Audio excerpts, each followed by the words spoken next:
बापाच्या, पुत्राच्या आणि पवित्र आत्म्याच्या नावे आमेन. पहिल्या वाचनात देव आपल्याला आपल्या विचारांवर नियंत्रण ठेवण्याची आठवण करून देतो, कारण आपल्या विचारांनुसार आपले शब्द आणि कृती असतात.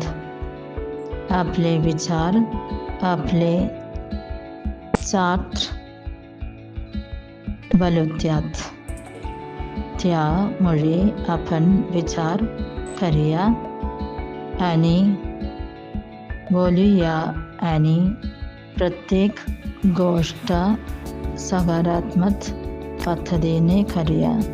दुसऱ्या वाचनात संत पौल आपल्याला आठवण करून देतो की आपल्या पृथ्वीवरील जीवनाने आपल्याला मार्गदर्शन केले पाहिजे आणि स्वर्गात जाण्यास मदत केली पाहिजे. आपण आपल्या पापांपासून आणि पापी मार्गापासून मुक्त होऊया आणि पापांपासून विजय मिळवूया. देवाने येशूला पाठवले आणि आम्हाला तारण दिले. येशूने आपल्यावर केलेल्या प्रेमाबद्दल देवाचे आभार मानूया.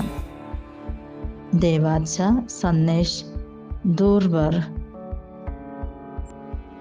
पसरवण्यासाठी आपण अदक आणि अविभाजित अंतःकरणाने कार्य करूया.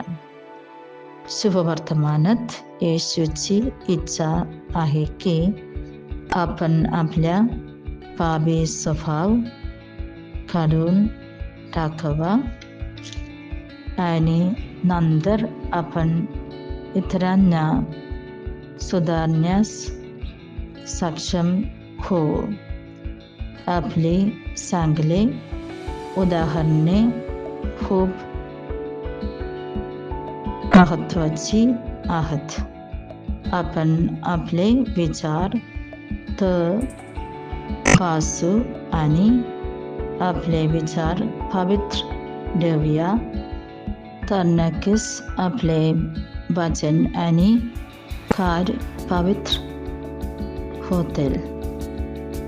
तर आपण चांगले लोक असू तर आपले विचार, शब्द आणि कृती देखील चांगली असतील आणि आपल्याला चांगले फळ मिळू शकेल. चांगले होण्यासाठी प्रयत्न करा. देव आम्हा सर्वांना आशीर्वाद देवो.